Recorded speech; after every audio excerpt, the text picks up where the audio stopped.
take it slow. We've got stories to share and places to go. From memories past to dreams we're chasing. Life's better sip, no need for rushing or racing. Coffee in his hand, tea in mine tonight. Two hearts, one table under warm cafe light. This is Brewed Banter, where conversations flow.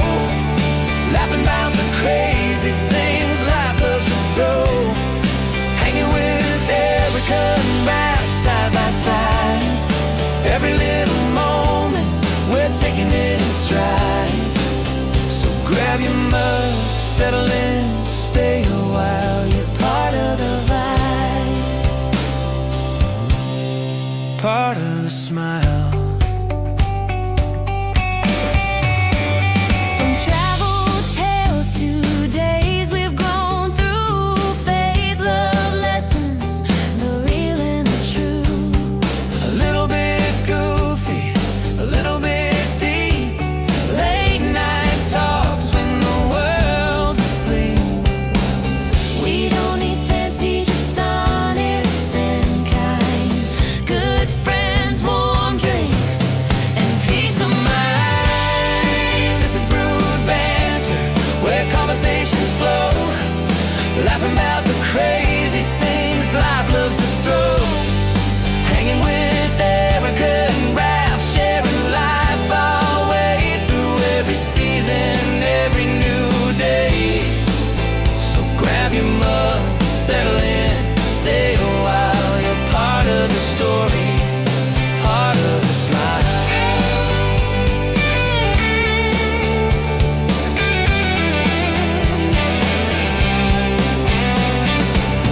Here's to the moments we hold on to tight. The tears, the joy, the comfort of night. Fresh starts, hope, and finding our way. One sip, one laugh, one day at a time. This is Brewed Banter, Pull up the seat, my friend, where the talk never fades. and the heart never ends. Hanging with Erica and Ralph, Yeah, that's the plan. just real life. Shared cup in hand.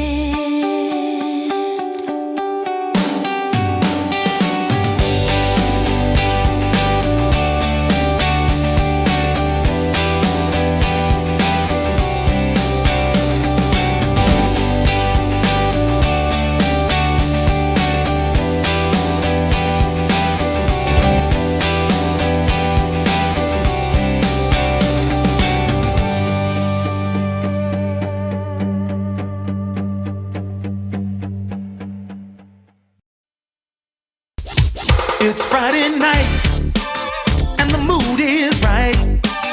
We're gonna have some fun, show you how it's done. TGI. Hello, fellow Brewsters. Hello, everybody. Happy Friday. Mm-hmm. yes. How do you Happy like Friday. Calling everyone Brewsters now. What do you think? Brewsters? Yeah, Sure. it's like bro, but Brewsters. Okay. I'll go with it. What are you laughing at on your phone? You're over here like scrolling through. Nah, don't worry about it. Okay. Apparently, it's not that appropriate. Nope. Oh my gosh. Man, what a week. Who do we got tonight? Oh my gosh, so many of you. Fairbrick Studio. Hey, Steve Gunner. Hi, Snorty. How are you? Steve. I already said hi, Steve. Kaladin, hello. Tom. Hey, Tom. Thanks for listening in. Hey, Tom. Disney fan. What's up?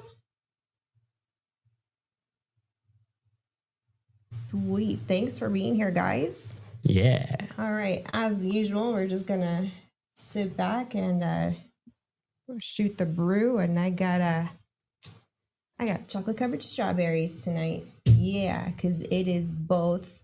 It's a spooky Valentine's Day. It's Friday the 13th and Valentine's Day weekend. Mm-hmm. Yeah. I'm like, it is oddly appropriately kind of Halloween. He's like, whatever. Yeah. He's like, It's Friday the 13th. I mean, come on. It's like, do what you want, babe. I don't care. Alrighty. Let's bring our friends in because I can't wait. I like hanging out with my friends and bantering.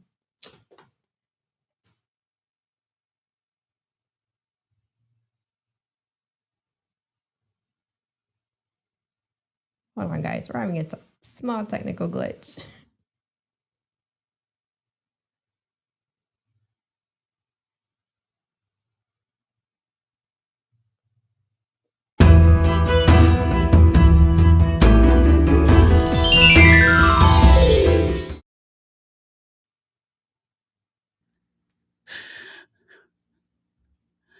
Okay, let me see.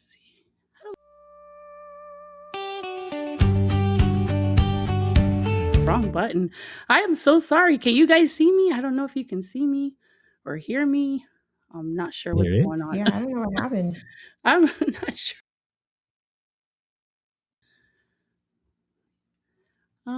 Yeah.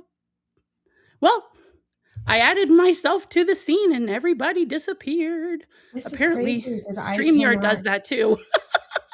I can on my screen. I do not see us on the screen. Oh, Huh, isn't that something? Hey, let's Kit see. Kat, Wild Man of Yavin, what is up? Can you guys see? Okay, it's delayed. Seems to be retarded. Jeez. Hey, here we go. I'm happy to be here. Happy Friday. It's Friday the 13th. Happy It's Friday. Valentine's Day. It's everything. We Friday can the 13th. At least we do can hear each other this. when we got our audio Mhm. situated.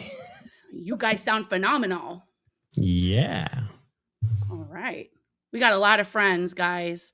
A Yeah, let's lot bring it of in. friends. All right. And they're fun intros. Yeah. Oh, yeah.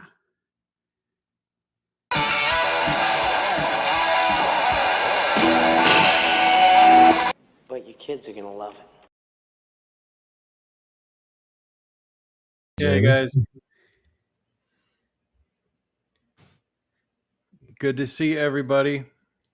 Yeah, likewise. It's still cold up there for you too, huh? Yeah. There's like no sight of spring. All right, let's who we got next? Woo! This is amazing! Here comes the drop. Hold on!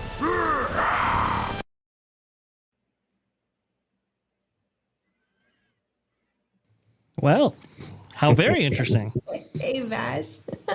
What did you think of Hey. your intro?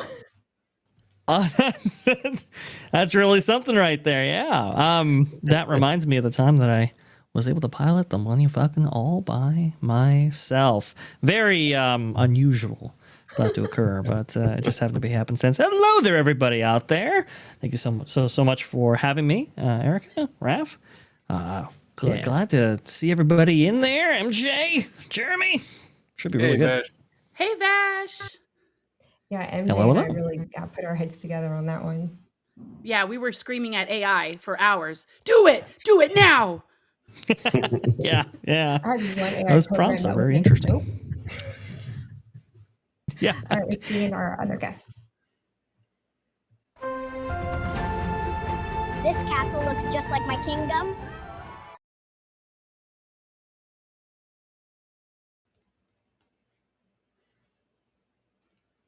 Hello, Dan. What is up? Oh my gosh.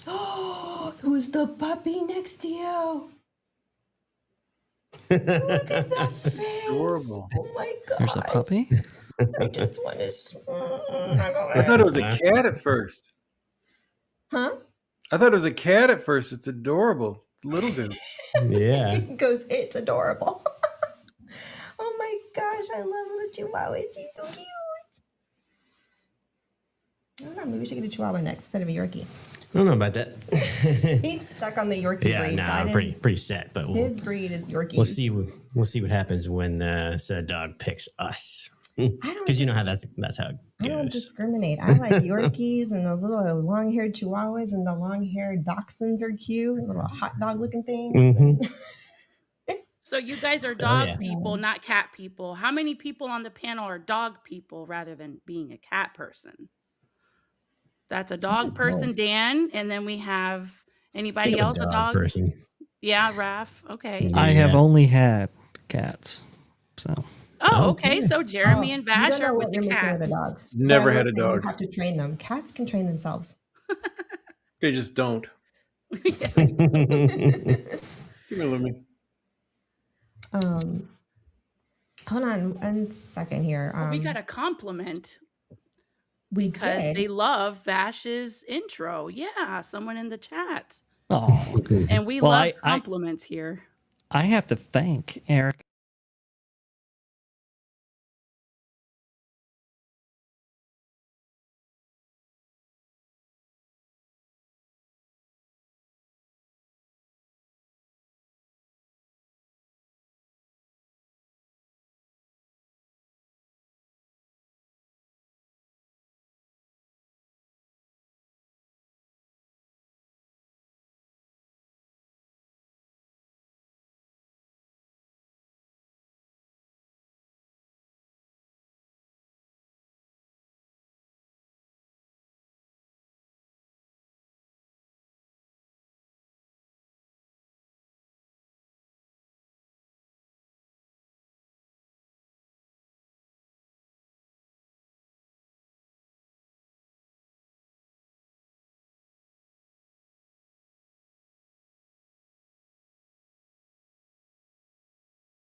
Let's see here.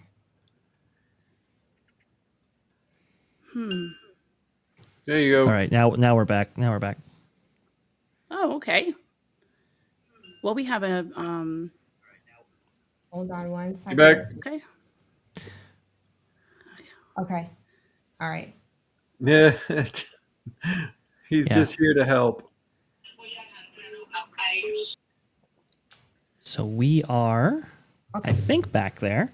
Yeah. Anywho's, Erica was asking how our week went, and it is very interesting. A little ups and downs on my end. All of the research that I was doing for this amazing video that I have in the works for you guys, I had like a well over 2-3 dozen links. And they were all cross-referenced. They were all kind of marked out, and I lost all of them. So I had to like slowly restart that process, which is not fun, not great. I also had some technical issues on my end, but I can just tell you right now, I am incredibly excited about delivering you guys this content here and really going over this in depth in a way that really nobody has yet to do. And so that's very, very interesting. Also, too, we've had a number of different updates in the not only the park segment, but now with these Michael Eisner interviews coming out by who was it? Graham Bedsinger. Very interesting stuff, and we might be incorporating a little bit of that as well. So really fascinating. And I've also had some people do some deep dives on Dana Walden and Josh Giamaro, their backgrounds, their histories, and stuff like that. So really, really cool stuff. If you want to get into any of that, we can. But Erica, obviously, it is your show, so you drive it. All right. I feel like I'm yelling at myself, but I just got to get used to the whole monitoring thing. I wanted to get into like some spooky talk since it's Friday the 13th. Are you guys into the whole Friday the 13th thing? And you're watching all these like crazy horror flicks and stuff that I can't stomach, but I love the spooky. I like the aesthetic, just not the stories that give me nightmares. I don't really focus on the date. Like, if it's Friday the 13th, I'll be like, oh yeah, that's cool. But if someone mentions it to me, then I'll be like, oh yeah. But if nobody does, then I probably won't even notice. To me, I it's like the Friday. classic, the I hear classic you. 90s horror movies are really cool, like The Ring, and then you have from like the I don't think it was the 80s, it was the probably early 90s Scream and all of those movies. I can watch those with no Oh problem, yeah, but the new stuff is a little bit too much for me to digest there. Right. Modern horror is really interesting in terms of a genre because when you yeah. look at box office success, those are the films that are having probably the most success when you look at how much is being invested by their respective studios and how much they're actually bringing back. It's really interesting. It's not like a Disney model where we're going to throw $400 million into Snow White and end up losing $300 million. That's not how that's done. They utilize very strict methodology in terms of providing for budgets, making those films, and they have their audience, and people do show up for them. It's very, very interesting. Myself personally, I've been on a classic horror kick, not from the 90s, but actually from the 1930s, going over some of those original, Universal horror films. That's been kind of Yes. fun for me. Those are awesome. I recently watched those too, and they were great. I was like, man, what have I been missing? Hey, Vash, I got a quick question. Please. This blows my mind. So, like Yeah. the first Friday Night at Freddy's and the first Megan, super small budgets comparatively, and they exploded. But when Right. they go for the sequels and they up the spend, it seems like they have a struggle. You're not going to get those original margins. It just goes crazy. But what is it Exactly. about the sequel when they up the investment that they can't Terminator to it? Yeah, I mean Yeah. it's such an interesting thing, right? I think the Wachowskis back in the day, they often complained about sequels to the Matrix and how they were like living up to expectations. They were given enormous budgets, expectations were super high, and obviously the studios kind of drive these franchises out of these original works, right? And it's always very difficult to follow up and so forth. When it comes to horror, like Megan and Five Nights at Freddy's, I think Five Nights at Freddy's, even though critically not so great, I think monetarily speaking, I think it made its money back almost immediately because of how the structure worked for that specific film. But Megan, that from what I understand, that didn't turn out quite that way. They tried to like make it into like almost like an action franchise.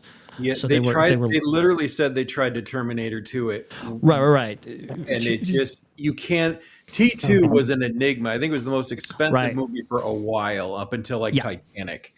It was just dynamite, but that's so hard to pull off. Very hard to pull off. And James Cameron, right? That's a director that he's gonna hit more than he misses, right? And he knows where his franchise is going. He understands like how to make that leap. Whereas maybe you have some directors or creatives who really can't, and then you have studio pressures who really want to turn these into enormous franchises. Really want to. At least with Megan, enlarge the base, right? Because it had become such a viral hit with the dance and so forth. And even the limited amount of theme park integration was actually very successful for them. So I can understand why you make that leap. But again, do you do that in 2025? That's the question. Because Terminator, that works. But now you're getting outside of that horror genre, and you're getting outside of that thing that works, that system that works. I think that's where you go off the rails there, at least in the modern era. It's just these things are just not supported the same way. Dude, you're like an encyclopedia. I forgot how much I love being on a panel with you, man. You're fantastic. He's Well, super I try. informative. I really try. It's amazing the knowledge he holds in his brain. I just You're can't. like a walking encyclopedia of just like It's Johnny Mnemonic. It's leaking out slowly, though. He's got to get.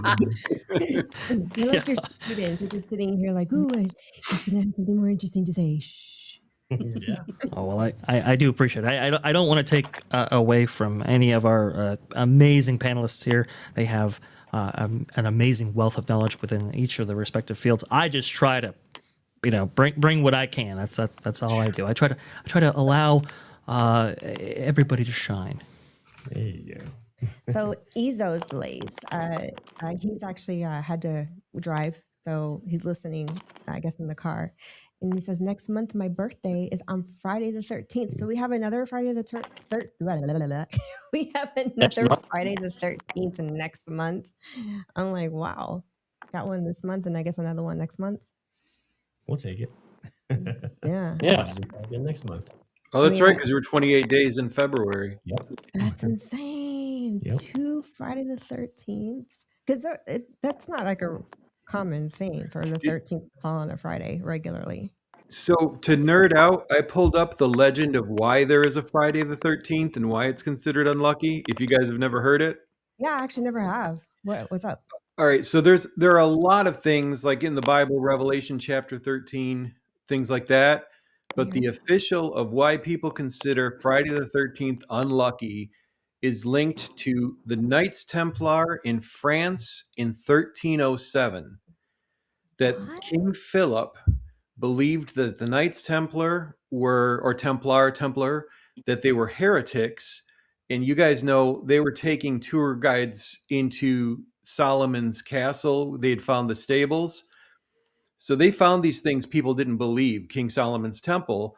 They were taking people there as paid guides and protectors, and they were basically taking the treasure out. It was making a lot of people unhappy.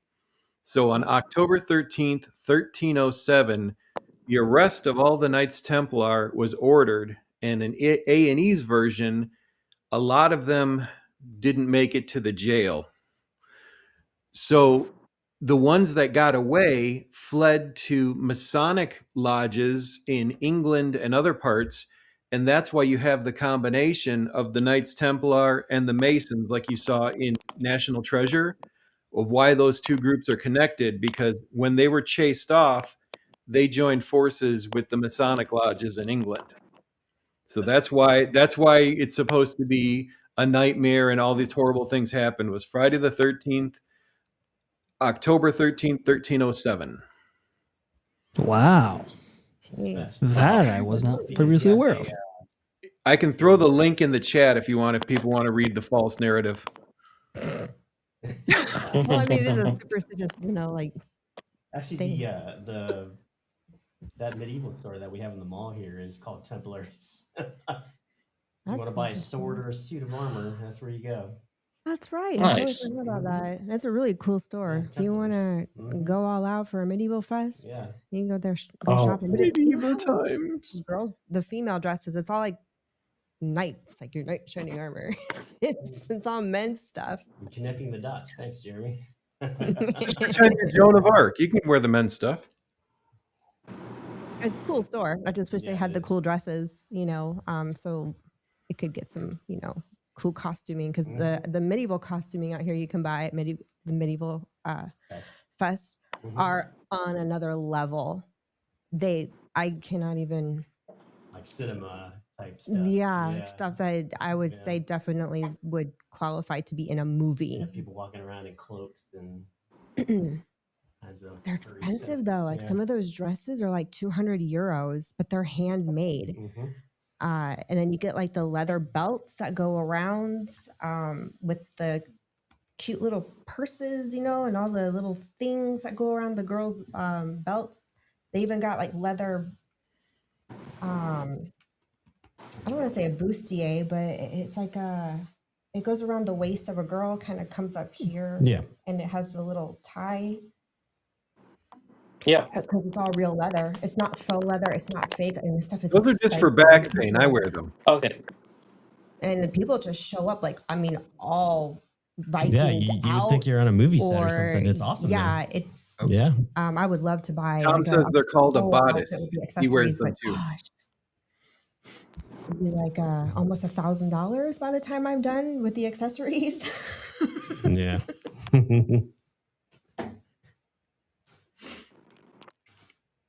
Well, this got weird. Yeah, it did get a little strange, but that's okay though. It is Friday the 13th, so I guess it Movie is. budgets and bodices in 2 minutes. It's okay. It's okay to be dark. And a little bit on the eerie side today, guys. It's Friday the 13th. All good. Yeah, I suppose so.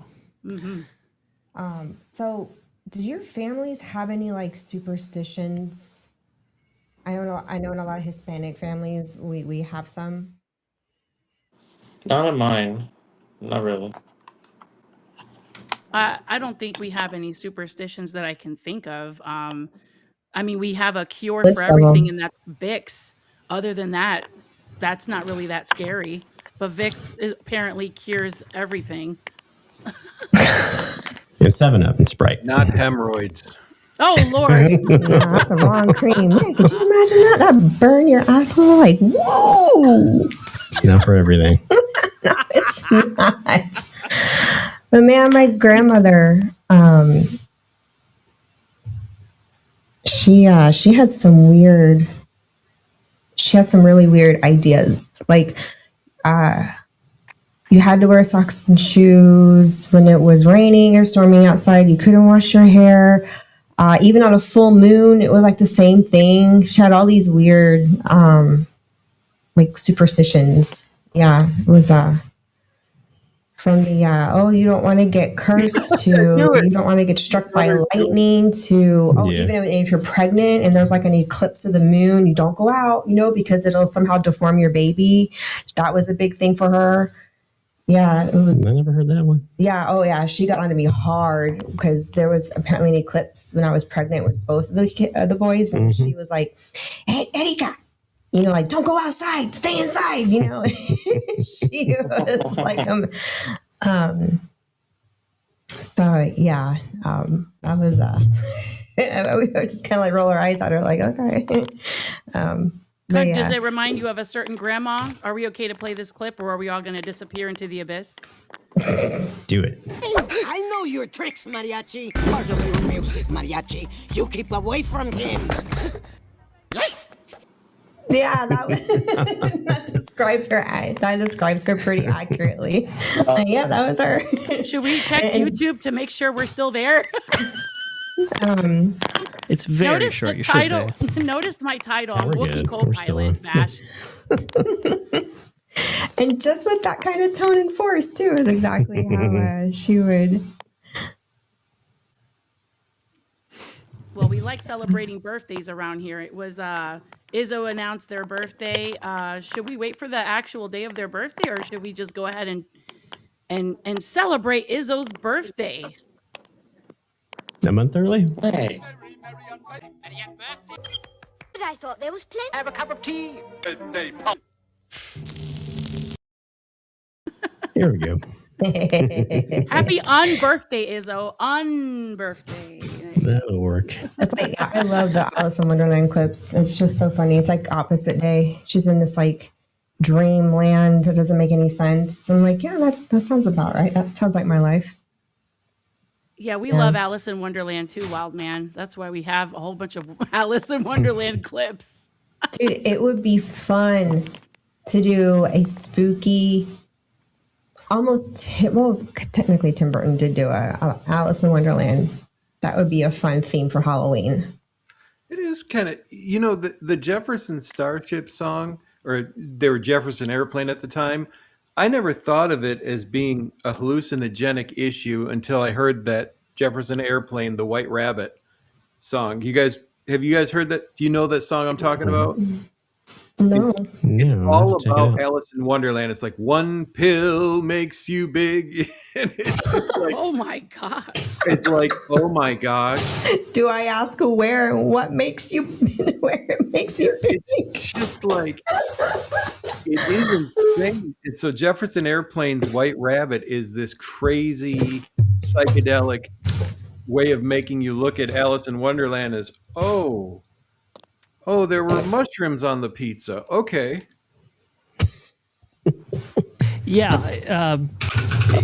this is a really interesting thing, right? Because that Jefferson Airplane song, I was not previously aware of it up until like it was back. I'm trying to think of the year this was. Yeah, like 2011. You remember the movie Sucker Punch? Oh yeah. by Zack Snyder, right? Yeah, yeah. The movie itself, probably not fantastic, but the OST, the original soundtrack, was actually pretty darn good. And there is a Jefferson Airplane cover on there, sung by, I believe it was Emiliana Torini, I believe. That's actually very, very good. Very, very, kind of modern right there. And that's a very interesting kind of suite of music that kind of plays throughout that movie right there, and really does present a vibe to you. But that individual song is actually pretty good. But Alice in Wonderland is quite interesting when you look at the history of the Walt Disney Company, because they reworked that a number of times. I think they threw out a large portion of it at one point, and then had to remake some more of it. I think Walt never could figure it out completely. It had a budget of $3 million, only made 2.4 at the box office, so it was a gigantic failure. But it did spawn like a merchandise line and a kind of consumer products line, and obviously the park attractions did pretty well, in which you see a presence of Alice in Wonderland not only in Disneyland but also Disneyland Paris and so forth, and those attractions are fairly popular. So like it lived on beyond just its box office, but that's kind of one of the first, along with Sleeping Beauty, I guess, because that was a budget of $6 million, and that didn't do well at the box office either. But its legacy lived on past that in the parks in different assorted media. So those two are kind of the first times that, yes, you could have a film kind of fail at the box office, but through various reincarnations be successful long term. Yeah. That is true. I'm so curious about the Minions and Monsters movie. If they incorporate Universal Monsters, I don't even know what I'm going to do. That's going to be incredible. In the new Minions movie? Is there a rumor for that? Yeah, it's coming out this summer. Minions and Monsters. Isn't that crazy? And it's a Universal brand, so maybe the Universal Monsters. I don't know.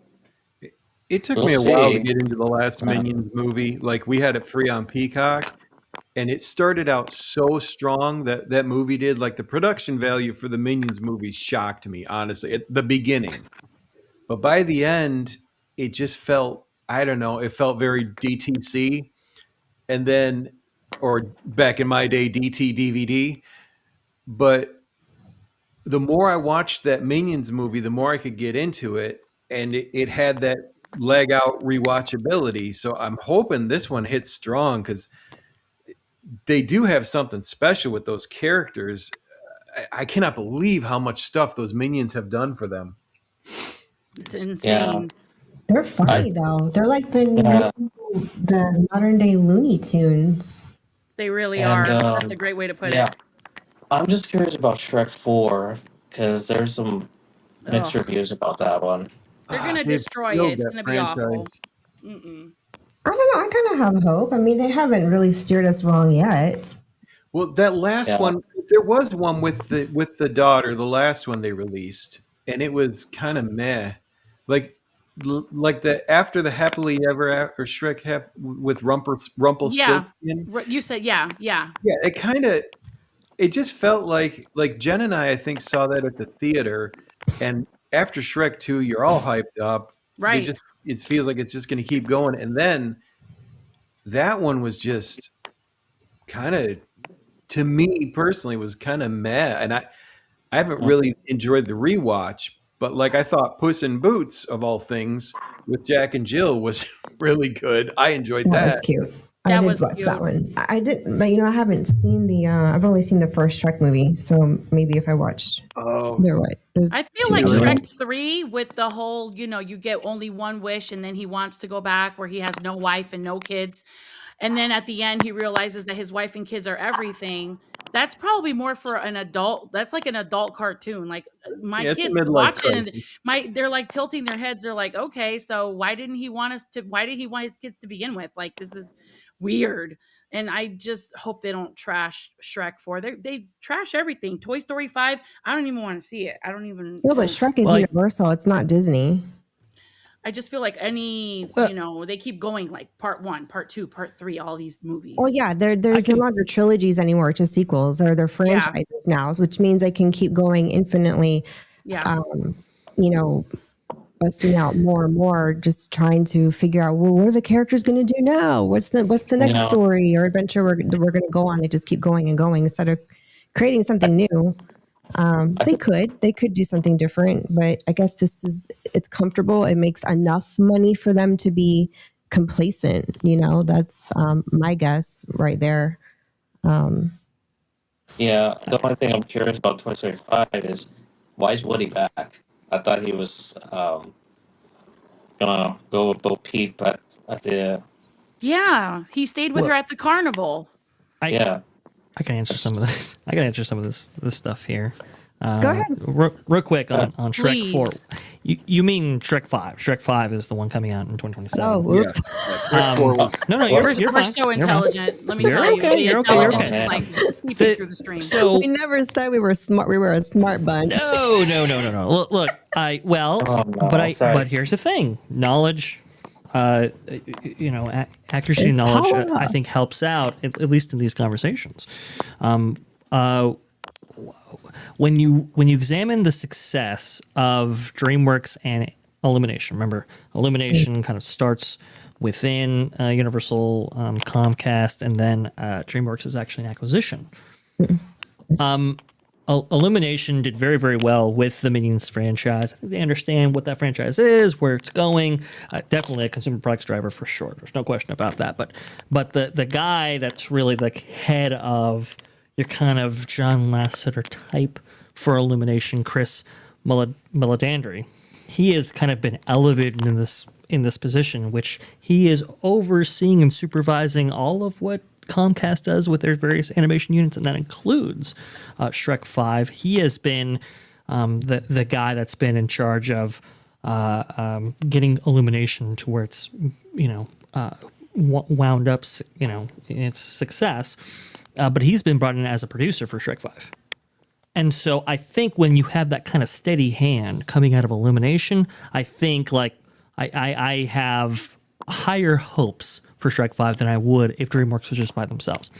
And Puss in Boots kind of proved that this franchise has legs. We can actually deliver on nostalgia and do it in a way that serves both audiences going today and audiences, obviously, that have expectations. Going to Toy Story 5 is very interesting, right? Because I think Pixar believes that Toy Story 4 was not really as successful critically as they would have liked. Commercially, very successful, right? I think well over $1 billion for that film. But critically, it's kind of like, I don't really want to leave, or at least the creators don't really want to leave that on that note. So I think they want to go back and I don't know, manipulate, let's say, the ending to incorporate Woody along with Buzz and the rest of the gang. So how they'll connect those two are going to be really, really, really interesting. I think Andrew Stanton is actually back as a writer for Toy Story 5. If I'm not, am I mistaken there? I'm trying to think about. I don't think you're mistaken, but I'm not really. Andrew Stanton. Yeah, Yeah. he's come back to direct actually too. So Andrew Stanton, right? You're talking about Nemo. You're talking about Wall-E. You're talking about somebody who is love very Wall-E. successful. And Wall-E Yeah, was yeah. not that popular, but Wall-E makes me I thought cry. it was. I thought Wally was a pop. I got a lot of it was like the best love story. I kept reading headlines, but back then I wasn't. I was just reading whatever the mainstream Yeah, was popping real out. They quick. were making it sound like it was the best love story ever told by Disney.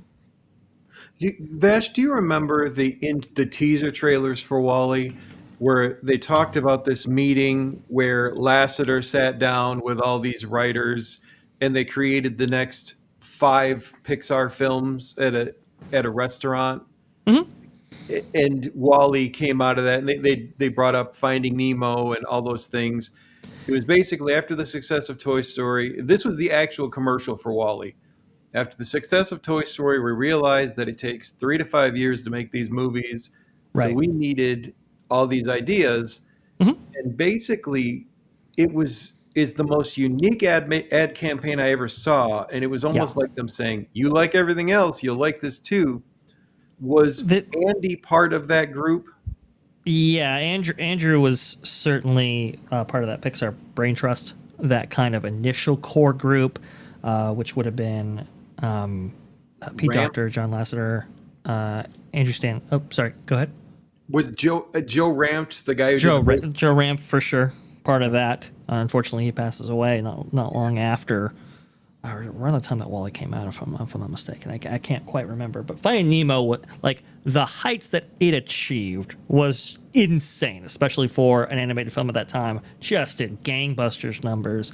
I think almost $1 billion, if I'm not mistaken. That was back in 2003 when that comes out, which is insane for that time and so forth. So when Wall-E comes out, 2008, it achieves like $532 million at the box office. Substantially less than Finding Nemo, and I think that's what MJ is referring to. Just commercially, just not nearly the heights of Finding Nemo, but that's only because it achieved such a high bar to begin with. You know, anything coming out after that might not have achieved those heights. But I really do like Wall-E a lot. I actually think it's one of the best Pixar movies that's out there. Just fantastic. Part of that's Ben Burtt's amazing sound design, because remember, that movie does not have dialogue for most of it. The script must have been thin for the dialogue.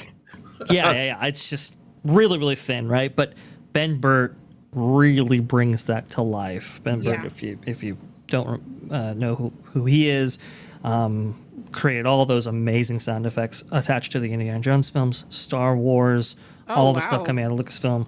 Like Ben Burt is the guy. Yes, he creates the sound of the lightsabers, creates the sound of. I love that story. The blaster shots. I mean, he cable. is. Yeah, it's amazing. Yeah. Everybody talks about Foley, which rightfully so. I mean, 1930s, 1940s. He's the guy that you want doing your sound design for films. But when the technology arrives where they can actually record out in the field, because you got to understand, that's why a lot of the Disney shorts and so forth, that's why they use musical instruments to create a lot of those sound effects, because that recording equipment can't be used outside of a studio. So you kind of have to bring the sound effects into the studio, record them, and then attach them to your films, right, or to your animated works. But around the 60s, 70s, 80s, when now you can have portable recording equipment, Ben Burtt's one of the first to take it to the field and go, okay, let's go ahead and let's get some real life sound effects and then manipulate them electronically. So for the rolling boulder, for example, in Raiders of the Lost Ark, that partially that sound effect is, I think, Ben Burt taking his Honda and going through like a gravel road, recording that sound effect. And then, that's where that comes from. That's called I Care.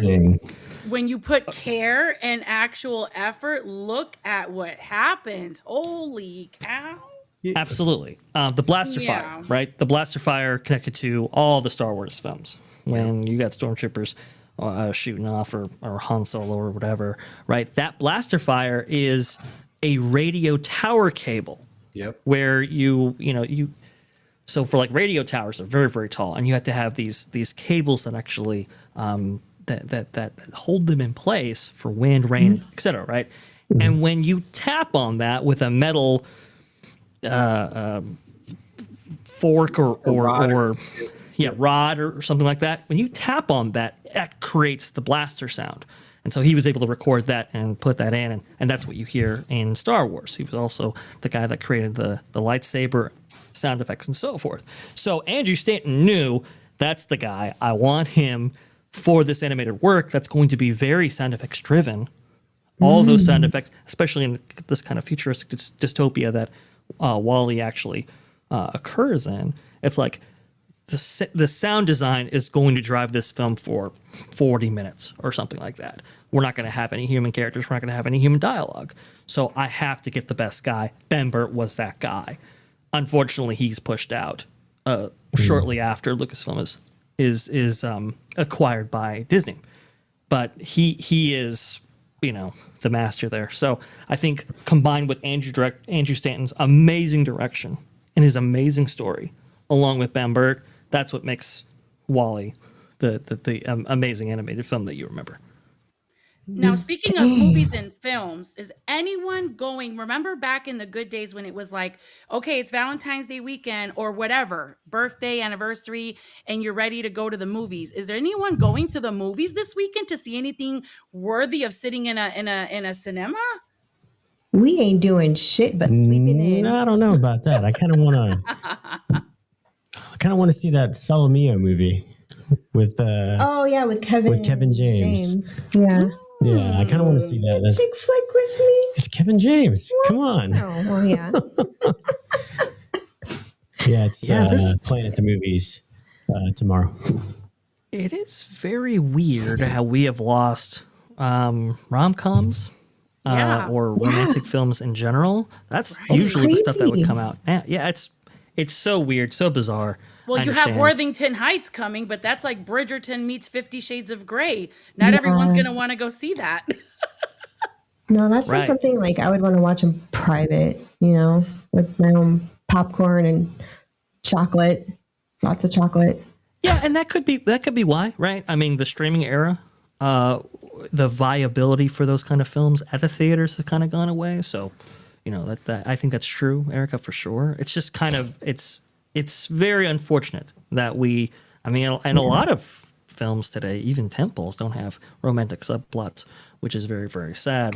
The film I'd be watching, if it was playing in my area, there is an anime series called The Dangers in My Heart, which is a beautiful love story. It's absolutely amazing. Definitely, guys, if you want to see some media that transcends the genre that it's in or the media that it's in, Dangers in My Heart is an amazing anime. Anyway, they're coming out with a movie for it, and it's not playing in my area. So I would be going to that if I could get to it, but it's only playing in some markets. So I do want to check out Dracula, the Love Tale. Oh. I mean, it just came out of theaters. I just haven't had a chance to see it. What movie was that?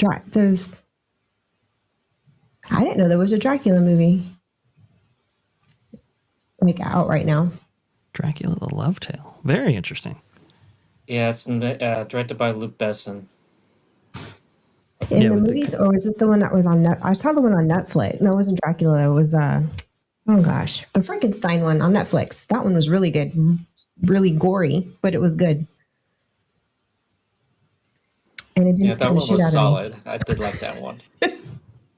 There was no I can't handle the jump scares. That's what I can't. I can do gore, the blood and guts. That doesn't really bother me. It's just that suspense and then jump scares. I can't. That's where I'm like, nope. You can tell your story without scaring the hell out of me like that. Yes. I remember watching on Netflix the I Know What You Did Last Summer, the newer one.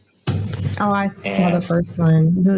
That had some jumpy moments for me. Even oh gosh, the scary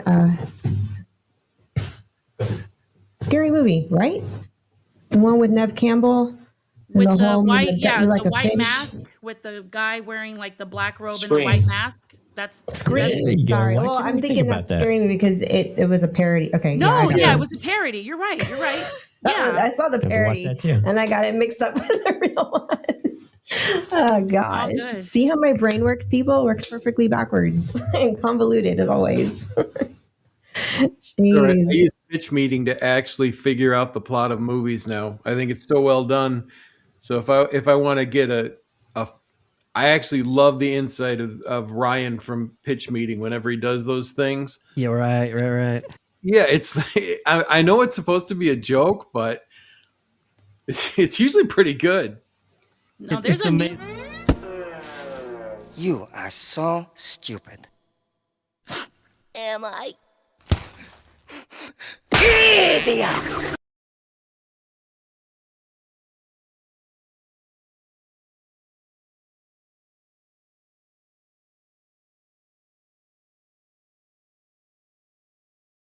in our own right. I want to give a shout out to 80s Man. Hello, thanks for being here. And O2RR, thanks for coming back. Hello, hello. And Ron is in the house. Hello, Ron. Follow the Bradley's Fun. Hello, Ron. And Frank. eventually I was about pitch The meeting as first well. Dragon Queen is here. I don't think I didn't get to say hi to her earlier. I put her comments up on the screen as people kept trickling in because you guys were so in deep conversation. So I highlighted their stuff. But And yeah, there I is a lot of people. hello to, make sure I got that. Hala 6448. Hello, hello. I thought there was one more in here. I'm like, oh, it was Dad Man. Dad Man's eavesdropping. I know he's at work, so he's popping in saying hi. Hello. If you guys get a chance to look on Fandango, there's a movie called Goat. It's got an 80% Rotten Tomato review. Goat? Yeah, just Goat or don't? Goat. Did you guys see the trailer for an IMAX movie coming out this weekend with Halle Berry and some other guy? No.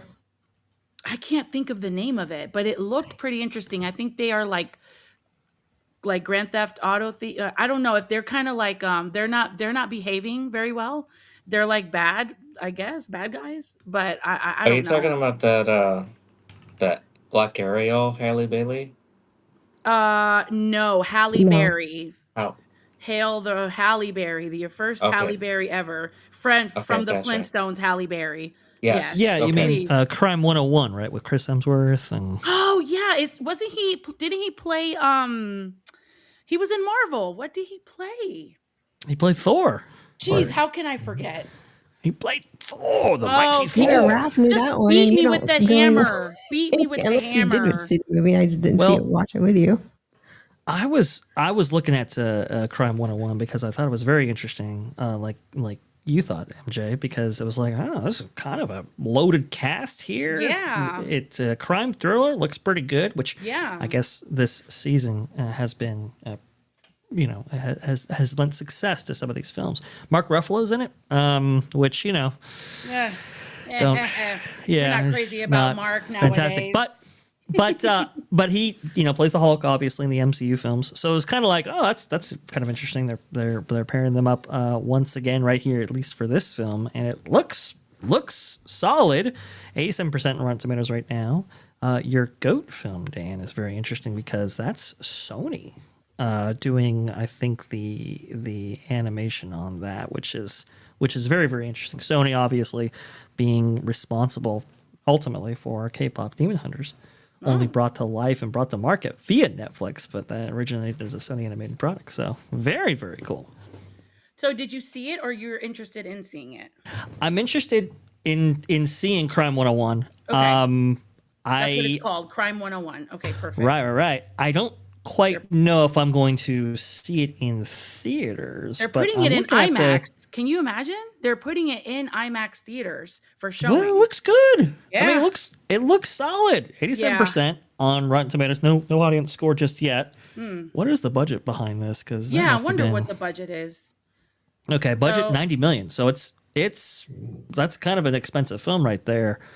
I think it's IMAX worthy. Dan and Jeremy, are you guys going to the movies this weekend, or you have any plans for Valentine's Day? Well, I mean, for me, I'm blocked out of Disney, but I can definitely go to Universal. Ooh. Movie wise, I don't know if I have any plans. I'm working mostly this weekend. Oh, okay. You're gonna go to Universal and throw beads at people. What about you, Jeremy? No, laying low. I do, I got a couple of streams over the weekend and just lay low on. Oh, I'm I'm doing something for a friend tomorrow, and Nice. we're just kind of laying low. Any takeout plans? Like, dine at home, you're gonna cook, get some food. We got to be kind of careful with those because we really cut way back on takeout over the last year. Mhm. Jen's got does not do well with gluten. And takeout food, we've discovered, is just really not good for you. So we have to really monitor that. If we did something, it'd be usually with like something like Chinese, or there's a teriyaki place that delivers. It's just rice and teriyaki bowls that are pretty good. Oh, that sounds nice. Yeah, If it's a place you like and you're like confident about the food that they serve, that's what matters. yeah, it's not bad. Yep. Cool. Well, I'm enjoying me some. They had these. I felt like I was at Publix today because they made these chocolate covered strawberries, and they're huge. Ooh. Oh, those are big. Nice. Ooh la la. I was like, Oh. what? It's so funny because like I walk in Wow. and the Girl Scouts are there. Do you like some Girl Scout cookies? Girl Scout cookies? And I'm like, no, thank you. And then I do a little like roundabout in the produce. I'm walking through the deli and there's this little stand here with a mom or a teacher. I don't know. The kids were out of school today apparently because they were everywhere. Yeah. So I walked by this stand and they were selling these babies. That looks delicious. And I was like, oh. And it's funny because when I got there, I started picking out what I wanted, and the line just kind of kept growing behind me, and nobody was getting Girl Scout cookies. I felt bad. I was like, I'm like, What's your favorite flavor though? If you did get Girl Scout cookies, I like the Thin Mints or the Samoas because I love yes. the coconut with the chocolate. Yes. But I got to be honest, they are expensive nowadays. It's what, $7 a box now? No, it's like $100 a box now in 2026 for some Girl Scouts. You gotta adjust for that inflation. Yeah. Yeah, inflation.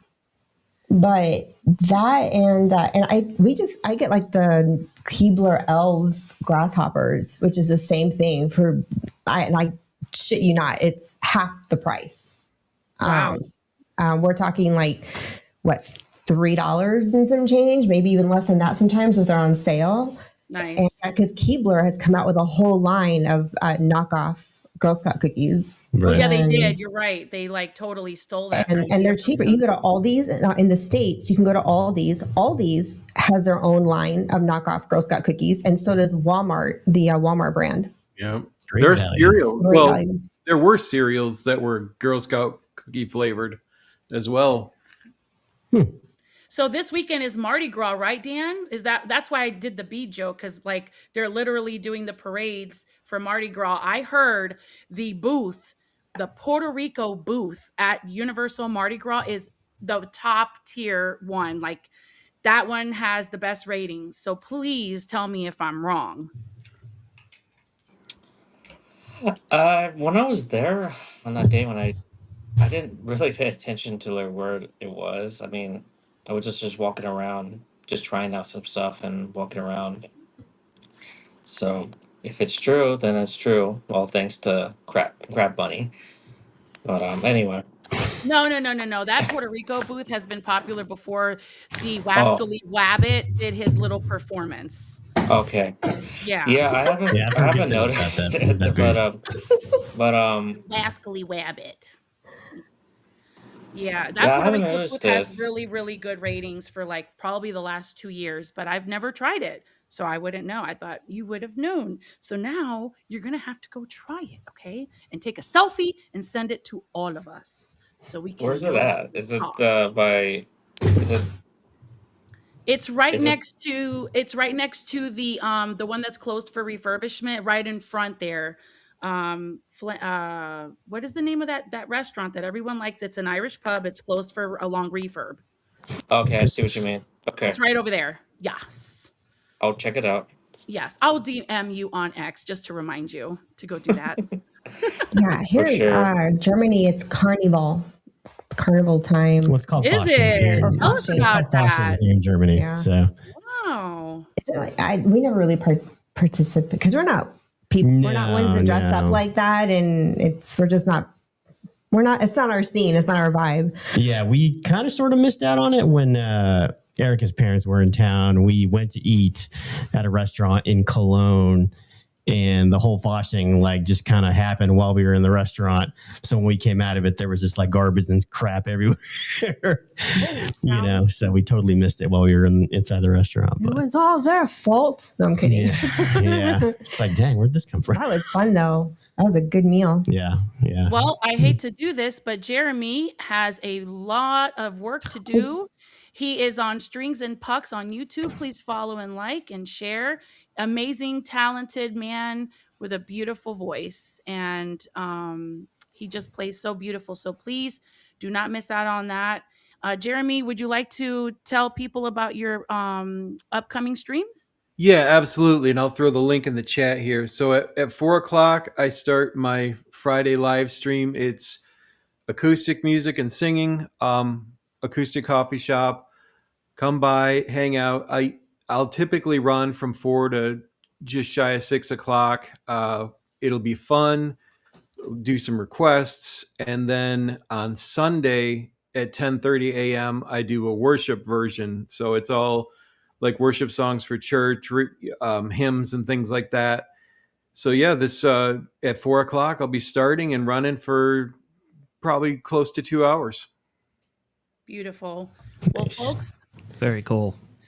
Thank you so much. And yes, everyone, please follow and like Jeremy on Strings and Pucks. Bye, Jeremy. Bye, Jeremy. Thank you. Thank you, guys. Talk to you soon. See ya.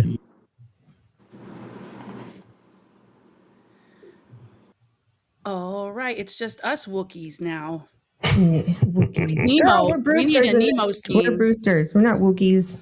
The Wookiees. Anything against the Star Wars.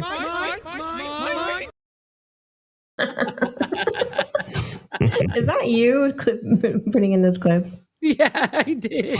I was looking for the other one where the other funny Nemo. Oh, I found it. Nice.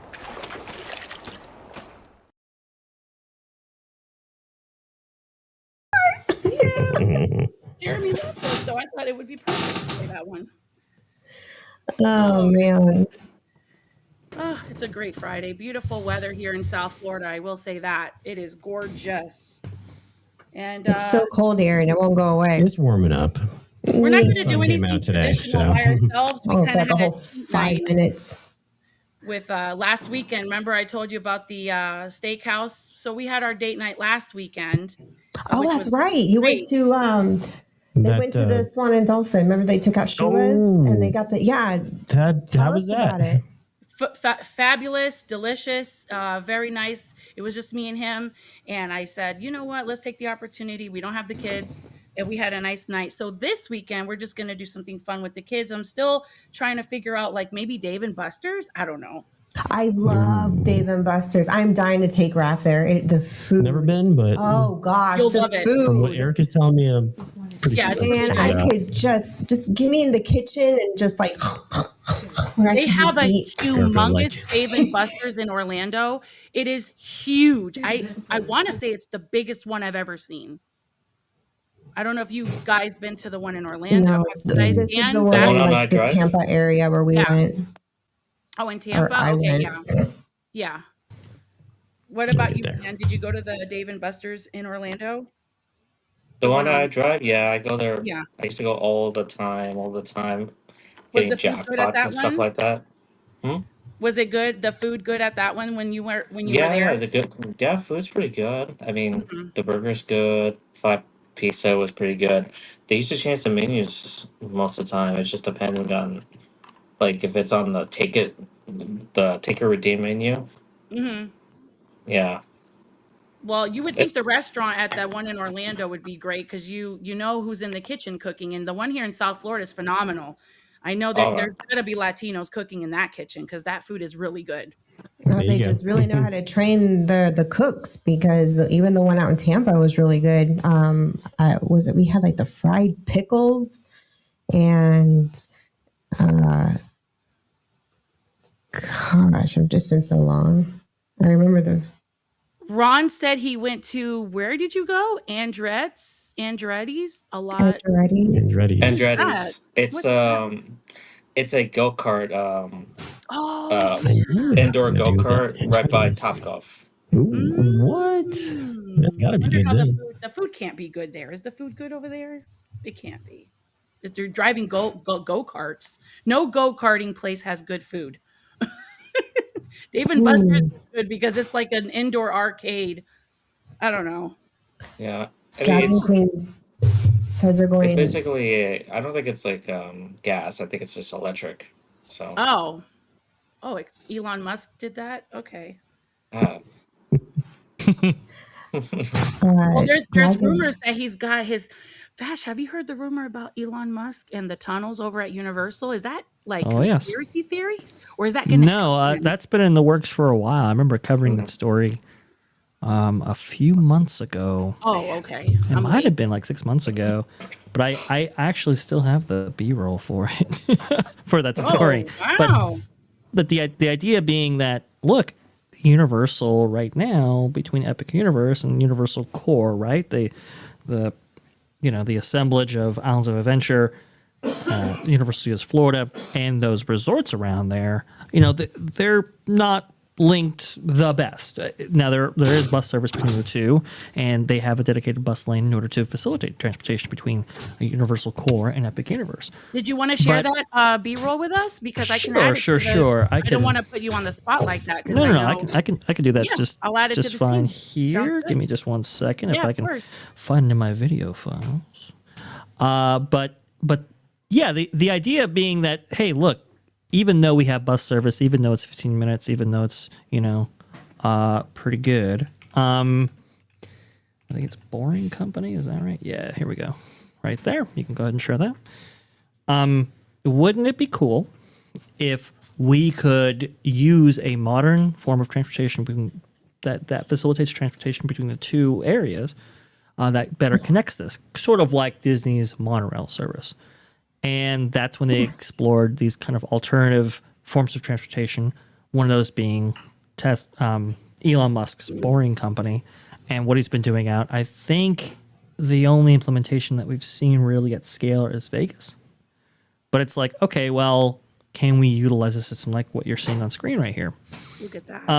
That's insane. It's awesome. It is awesome. It is pretty cool. The only issue that that might come up is the water table in Florida is very high. And yeah. That is even true. to do something like the utilidors for Magic Kingdom. Magic Kingdom is not actually on the first level, it's on the second. Right.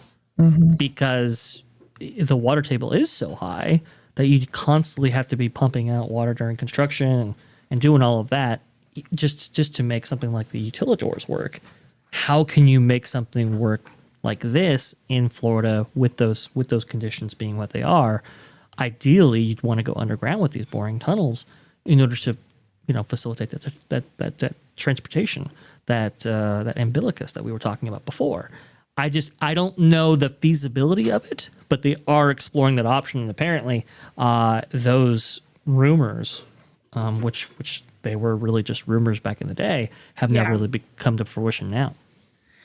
Isn't Florida under below sea level? Is that my understanding? No, Florida's like right at sea level. It'd be like like Louisiana that's under sea level. Oh, okay. Yeah, okay, it's like okay. right Yeah. there.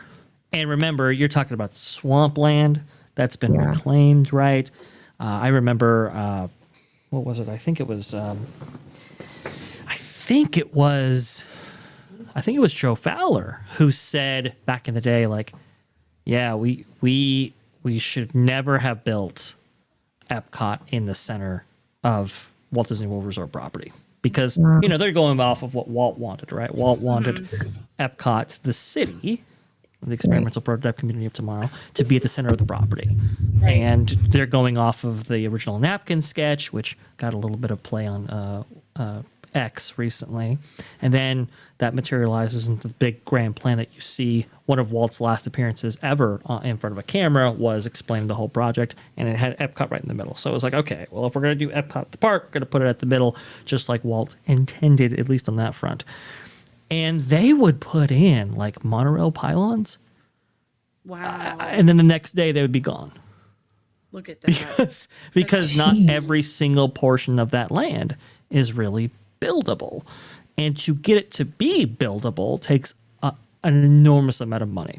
This is why Seven Seas Lagoon, they've had various plans for resorts all around Seven Seas Lagoon, but a lot of them they haven't built because they go to the soil and it simply is not buildable. Wow. Like it just would take construction materials and never give them back. So when you look at something like the boring tunnels, it's like, it's not Vegas. It's not the desert. This is swampland. This is, right at sea level, like what Erica was just mentioning right now.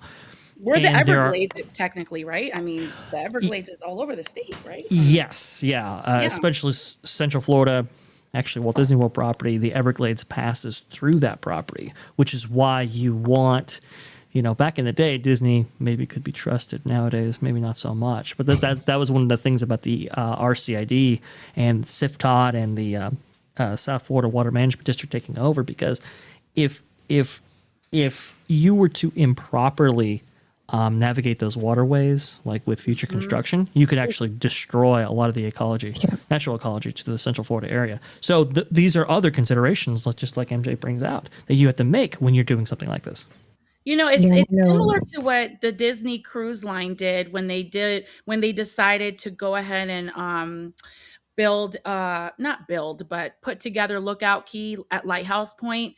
They have that long godforsaken pier, because if Right. you look at it from the ship to the length, it just looks like you're already sweating, and you're like, there's no way I'm gonna walk that whole thing just to make it to Lookout Key.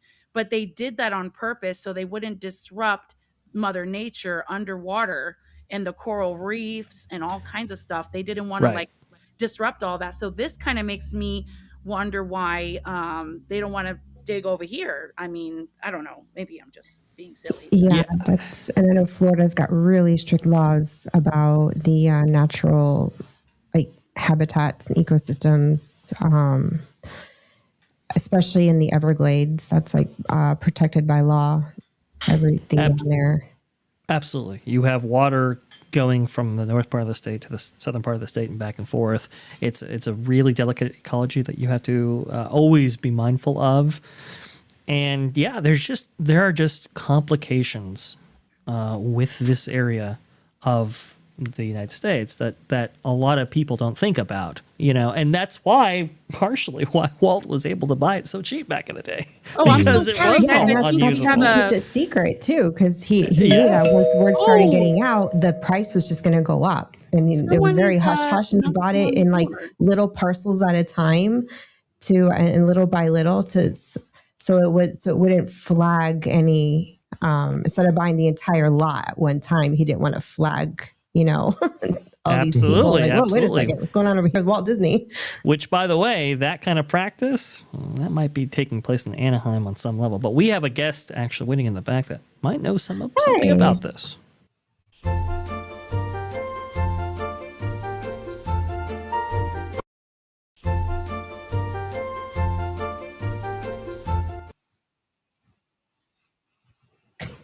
Thank you for that. Look, I don't think anybody heard me, but I was just commenting that was very cute. I appreciate that intro clip. But You're welcome. And it's good to be amongst you all. I will just say this. I first of all, I'm here for a limited time because I'm unfortunately have other things I'm supposed to be taking care of as an adult human. But let me just say this. Disney, as Erica indicated, and others have probably here as well, Disney got this land at a song, and he bought it through many different companies, an assembly of companies, so he could assemble the land. And he did it because, I think Erica pointed out, he didn't want to have all of a sudden competition buying up the land. He wanted enough space he could build on. And that is one of the problems, as Vash was pointing out, with this land.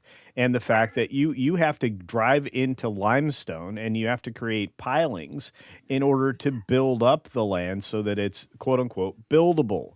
And a substantial portion of these, tens of thousands of acres is unbuildable, which is a huge problem. Now, it's not impossible. It's just you're creating a raft system, which leaves you open for oxidation problems of the foundation and many other things. So much like Islands of Adventure and other places like that, you can only build up on land that will be stable enough for you to build up on. And so, in order for Disney World to be successful, specifically Magic Kingdom, which was your entry level park, they built up.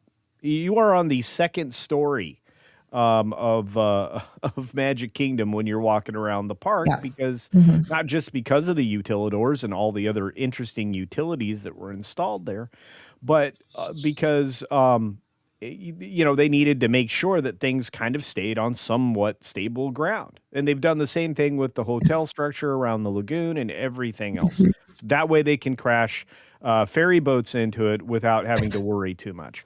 So anyway, I'm just glad to pop in for a couple of minutes. So thanks for bringing me Thanks in. for being They're here, Culture. It revamping the means a ferry lot boat, to right? us. I think the whole ferry boat area is going to be revamped pretty soon.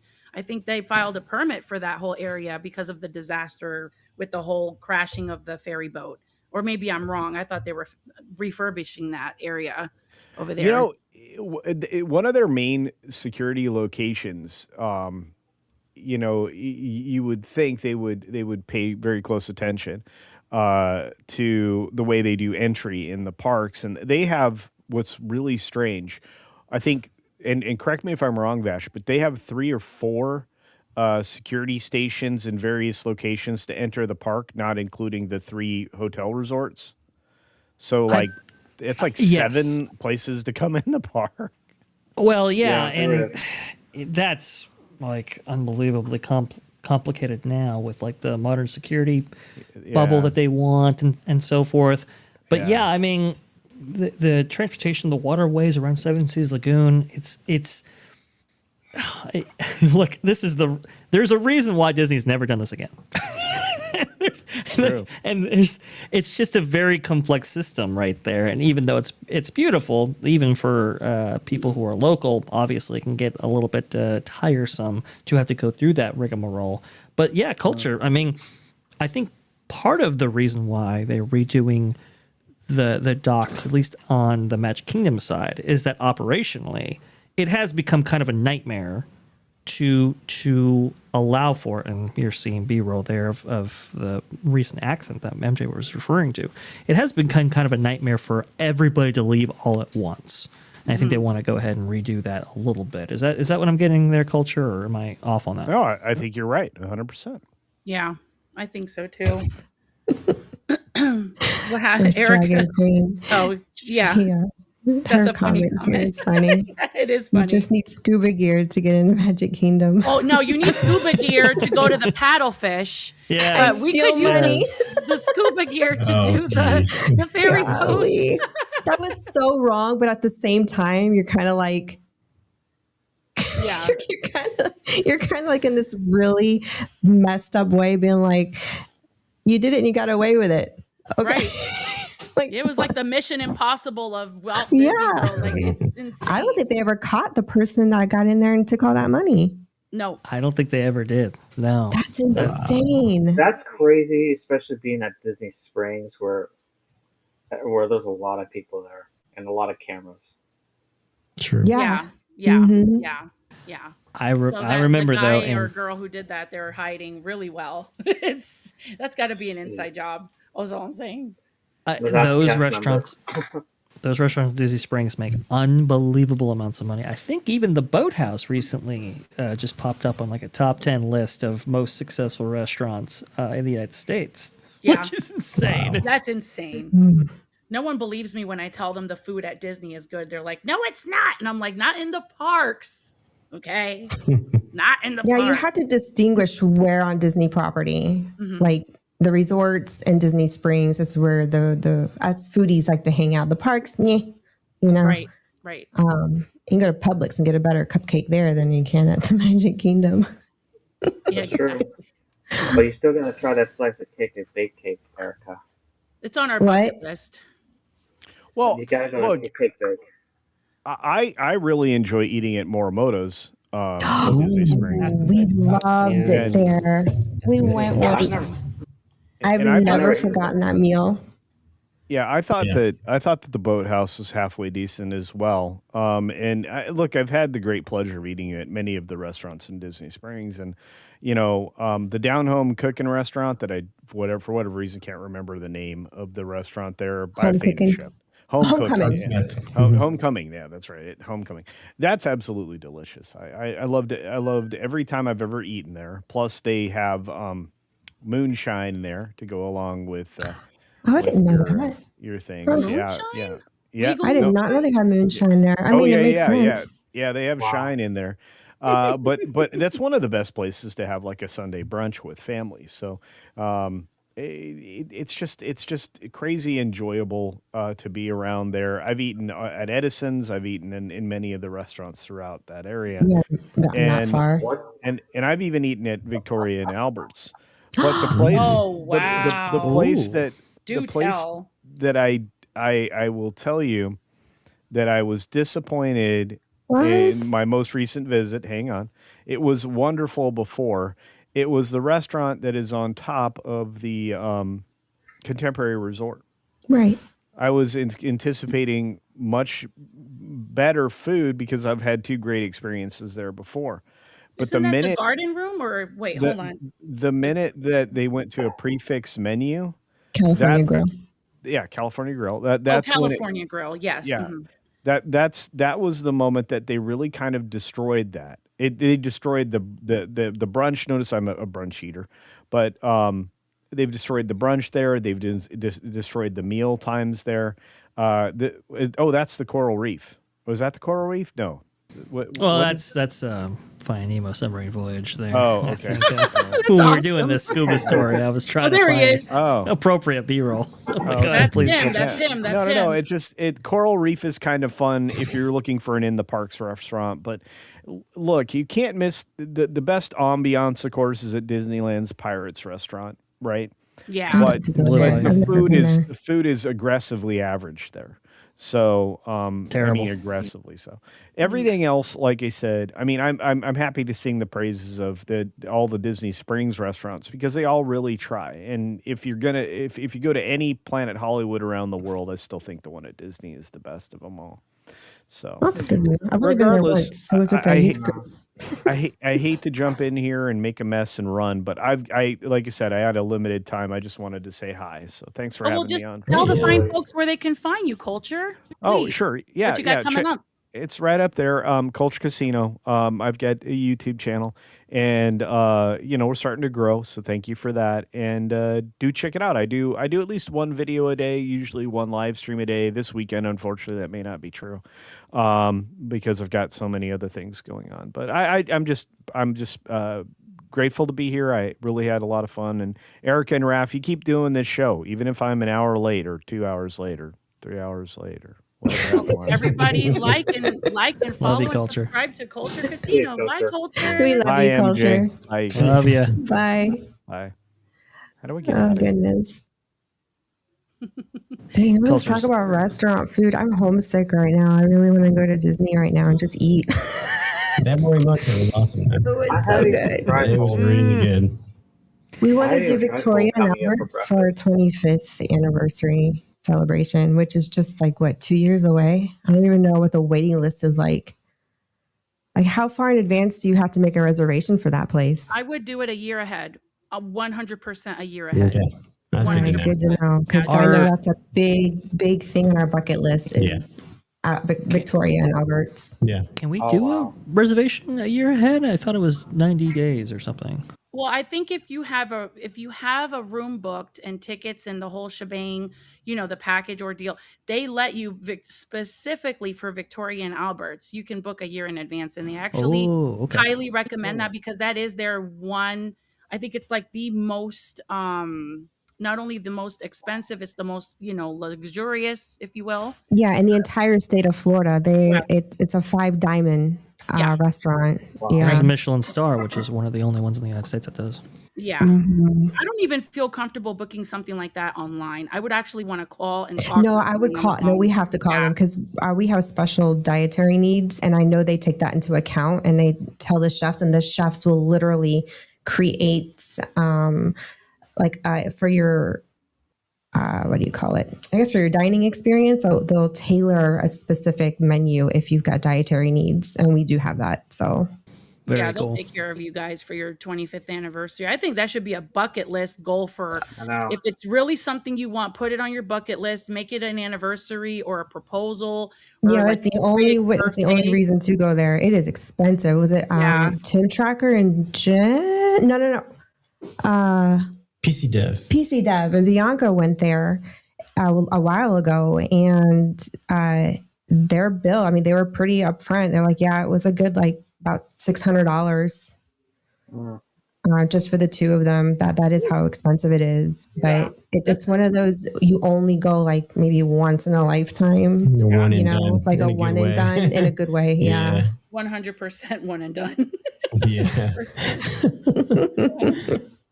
Well, is anybody going to be doing the what is it, the tea party thing at the Grand Floridian Yes, I Lounge? plan on doing that with my daughter as soon as it opens in March. As a matter of fact, thank you for reminding me. I need to make reservations if there's I think any it's on left. the. I think I it would starts at the check 19th. out the price point because the tea, the high tea over at the Waldorf Astoria, they have a really nice, elegant high tea also. Ooh, And it might be cheaper, but they are. Do you know the Waldorf Astoria hotel dates back to the Gilded Age? amazing. I did not know that. Yeah, there. If I don't know if you watch the TV show Gilded Age, if you have not started watching that, oh my gosh, it obliterates Can you share Bridgerton. that link? I would love to see that. It's on is it HBO Max, I believe, is where you can find it.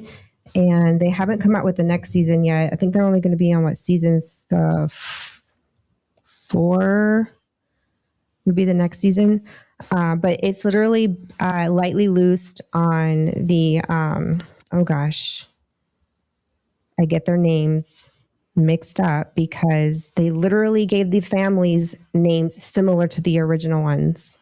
Was it the Astors and the not the Rockefellers? Oh my gosh. Hey Google. Rothschild?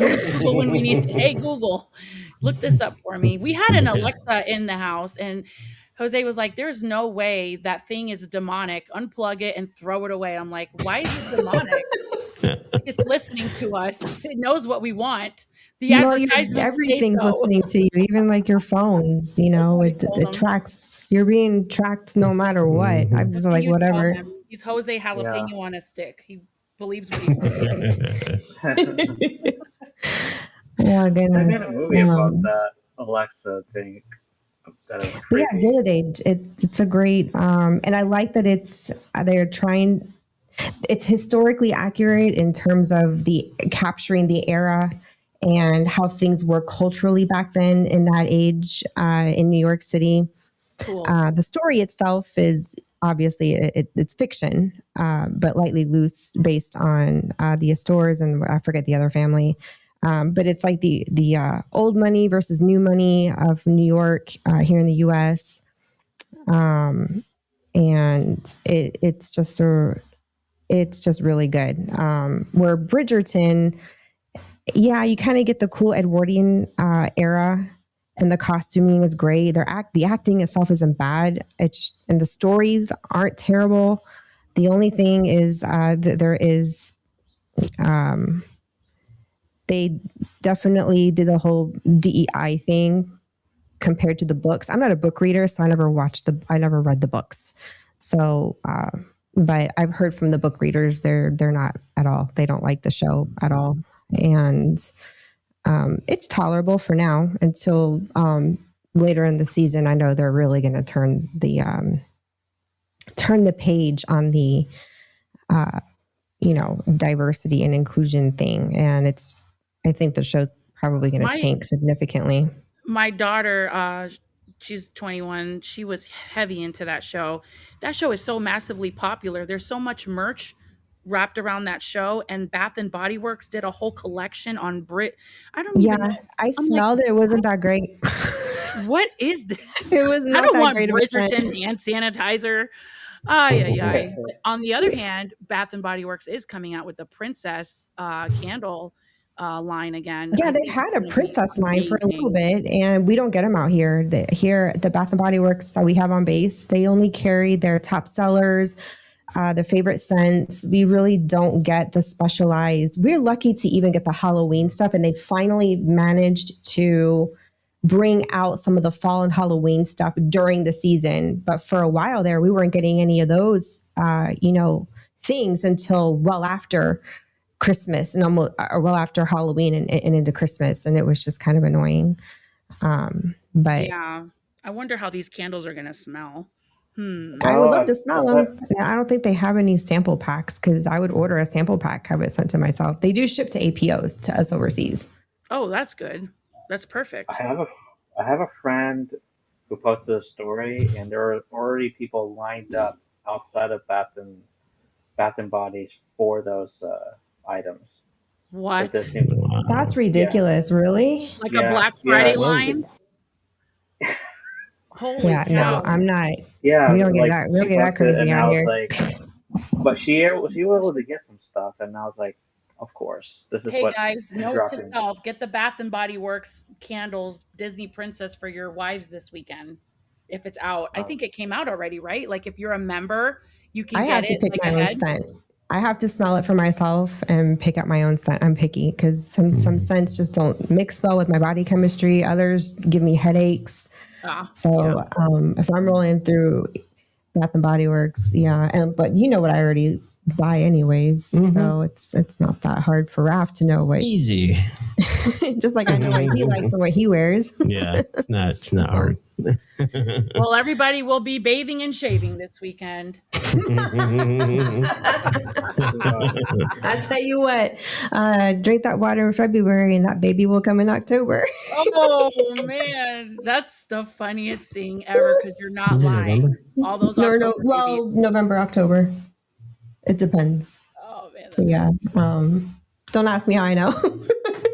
Don't ask. Oh goodness. Well, it's been fun, guys. I do want to plug in a channel before we wrap up. I have a family member who is she's my aunt and she's amazing. I love their church community, and I wanted to plug in Christ Centered Community Church. If you guys want to check them out, I've got the link here.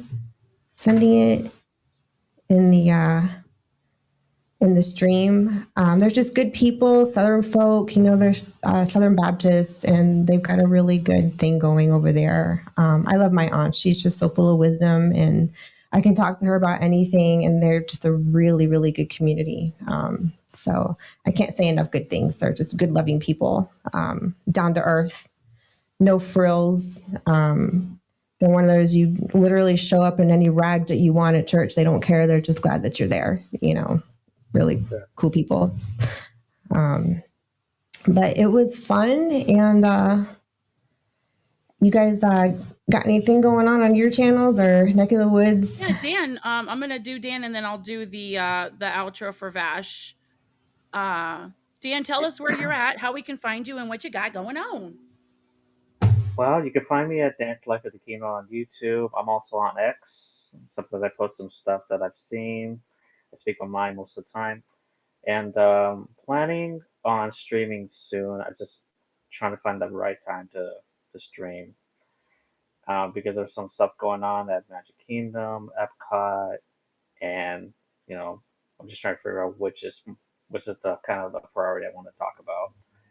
Because I know the big breadfruit tree is now gone at Living with the Land. So I'm just curious what they're gonna do with that. Oh Other than boy, that, that's it. amazing stuff right there. And Vash, Gosh, you got a lot going on. what's going on, Vash? I've got time? a ton going on. That is for sure. I just made my reappearance on OG55 on Orange Grove 55 on his channel right there. Had a remarkable conversation with Theme Park Philosopher on there, Theme Park Wizard, and Orange Grove himself. Very interesting stuff, for sure. You want to go ahead and check that out over there on OG55. I also have, my own channel coming together here on Vash Sky Parkcast. It is very, very cool. We have just, I think, eclipsed the 350 mark on subscribers, and well, we don't have content yet, but I think what we're going to do here is provide people a live stream in order to debut the channel, and we want to have a real amazing breadth of variety, I should say, of videos available, right? So some of them are going to be talking heads, and some of them are going to be more ambitious. That's one of the ones I'm working on right now. is the ambitious video right there for our first video that we'll have on the channel. It's going over the history of Josh G. Morrow and his ascendance to the CEO position and what we can glean on previous moves that he has made. So it's going to be very interesting to watch. Also, too, I'm working on something involving Dana Walden as well and her history and what Josh might want to look out for. So it's Vash Sky Parkcast on YouTube. Vash, Instagram. I'm so sorry. Hold on. We have a problem. Isn't she Dana Wilton right now? That's interesting. Yeah, she that's changed her last name. That's a good point right there. Yeah, Dana Wilton. That's... Wait. That's funny. Yeah, Dana Wilton. But Dana Walden, yes, and what she's got going on, but also Josh Giamaro. That's going to be a lot of fun right there.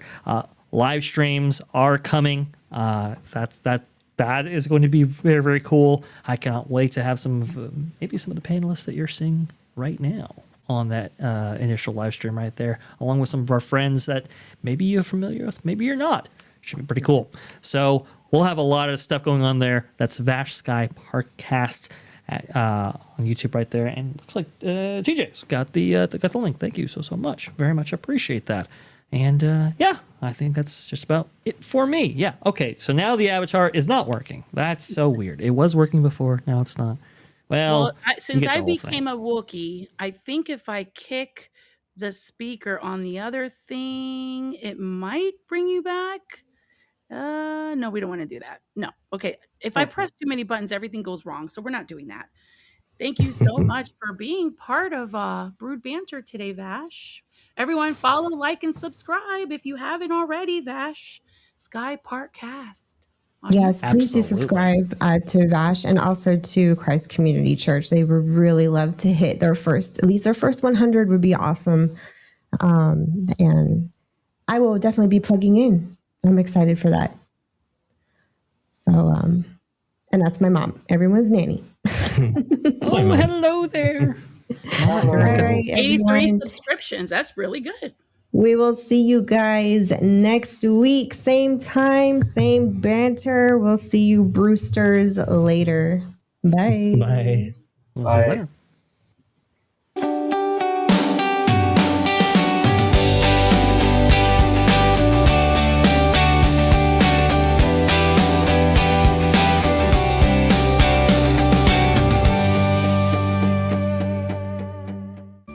Sorry, folks, park's closed. The moose out front should have told you.